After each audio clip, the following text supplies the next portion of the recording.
नमस्कार. लोणचं हा आपल्या जेवणातला महत्त्वाचा घटक आहे. किंबहुना लोणचं हे तोंडी लावायला पाहिजेच. याची चव छान असतेच, पण याचे आरोग्यासाठी फायदे भरपूर आहेत. लोणच्यामध्ये टाकलेली हळद आपली रोगप्रतिकारशक्ती वाढवते. तसेच यातील बऱ्याचशा घटकामुळे पचनसंस्था सुद्धा चांगली असते. पण हे लोणचं प्रमाणातच खाल्लं पाहिजे बरं का. वर्षभर टिकणारं हे लोणचं बनवण्याची पद्धत गावोगावी वेगळी असते. आमच्या खानदेशी पद्धतीत मी तिखट लोणचं बनवणार आहे. चला तर सुरू करूया. सर्वप्रथम आपण 2 किलो कैरी घेतली बाजारातनं. शक्यतो आपण गावठी कैरी घेणार आहोत. ती जरा पोळी छोटी असते.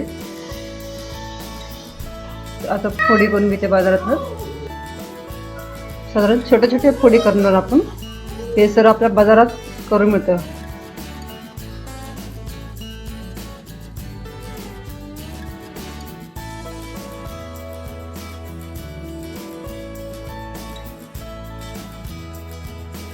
घरी आणल्यावर आपण हे तुकडे स्वच्छ करून घेणार आहोत.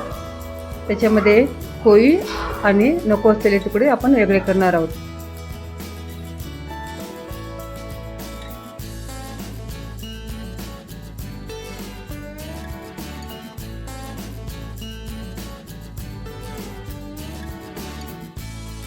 आता हे स्वच्छपणाने आपण धुवून घेऊ.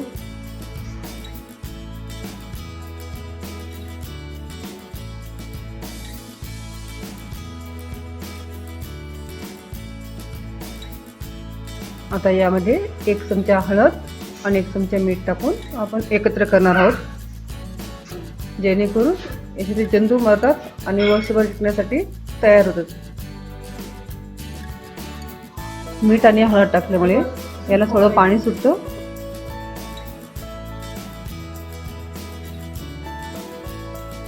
या फोडी कोरड्या करण्यासाठी आपण सुती कापडामध्ये बांधून ठेवू आणि बांधल्यानंतर एका चाळणीमध्ये आपण ठेवू.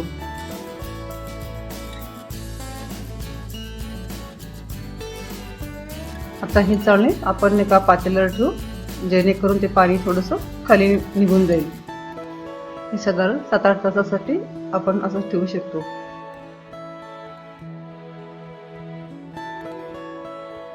आता या फोडी 7-8 तासासाठी फॅन खाली वाळवायला ठेवणार आहोत. शक्यतो या फोडी उन्हात वाळायचे नाही, नाहीतर कडक होतात. आपण जर सकाळी जर फोडी आणली असेल तर आपण दिवसभर मीठ हळद लावून बांधू शकतो आणि रात्री फॅन खाली वाळत टाकू शकतो. आता आमच्या या फोडी रात्रभर वाळणार आहेत.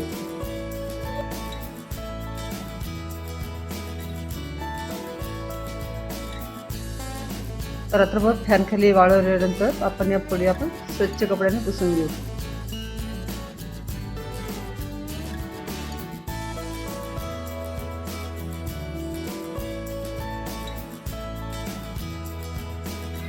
आपले फोडी तयार आहेत. आता आपण खार कसं बनवायचं ते बघूया. खार बनवण्यासाठी 1/2 किलो मोहरी डाळ, हळद 2 मीठ, हळद, मिरची घेतली आहे 10-12. मसाला पण तुम्ही टाकू शकता. तर मी मिरची घेतली आहे, लसूण आहे, लवंग आहे, बडीशोप, वेलदोडे आणि मिरी, हिंग, अन्नपूर्णा हिंग वापरले मी. इथे मी गूळ घेतला आहे, पण तो वापरणार नाही आहे. मुलांचा आग्रह होता तिखट पाहिजे म्हणून. इथे लवंग, मिरी, बडीशोप 20 ग्रॅम घेतले आहे, वेलदोडे 10-12 घेतले. इथे आपण प्रत्येक वस्तू मिक्सरमधून थोडी थोडी फिरून घ्यायची.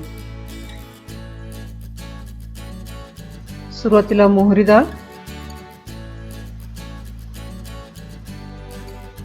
वेलदोडे,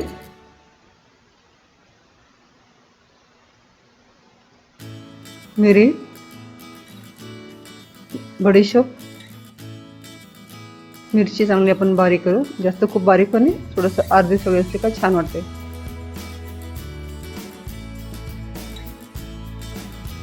लवंग,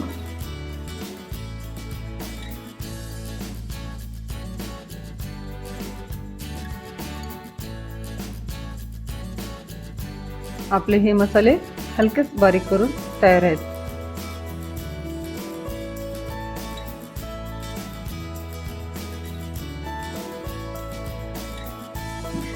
आता आपण एका पातेल्यात 1 किलो तेल उकळायला ठेवू.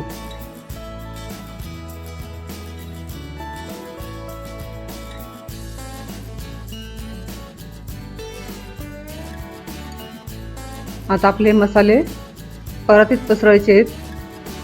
सर्वप्रथम मी मोहरी डाळ, मीठ टाकले.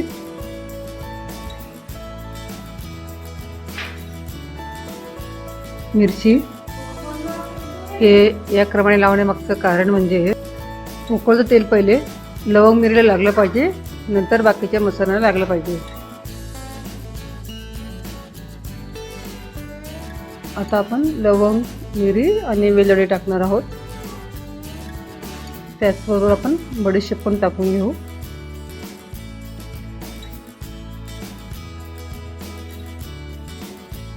आणि ह्या सगळ्यांचं आपण आळं करून घेणार आहे.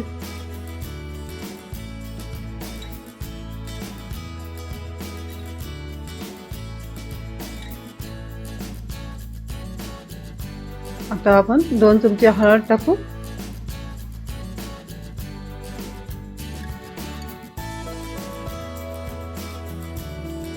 2 चमचे हिंग.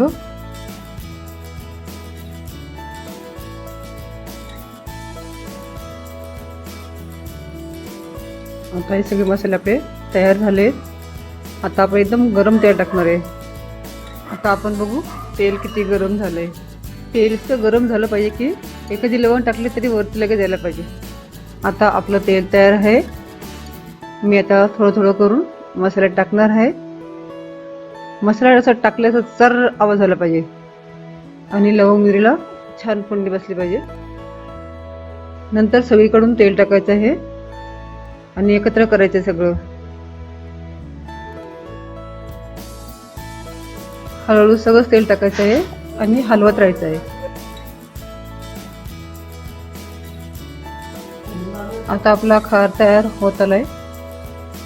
मगाशी मी लसूण दाखवलं होतं, त्याला आता आपण वेगवेगळी फोडणी देऊन मध्ये टाकणार आहे.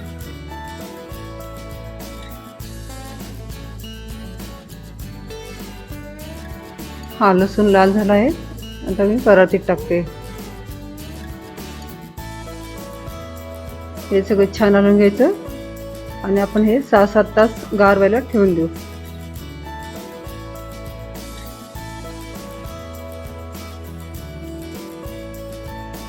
आता आपला खार तयार झाला आहे.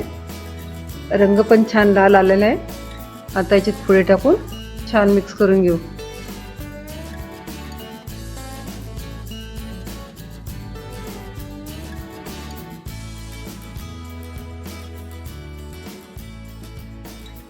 छान मिक्स व्हायला पाहिजे.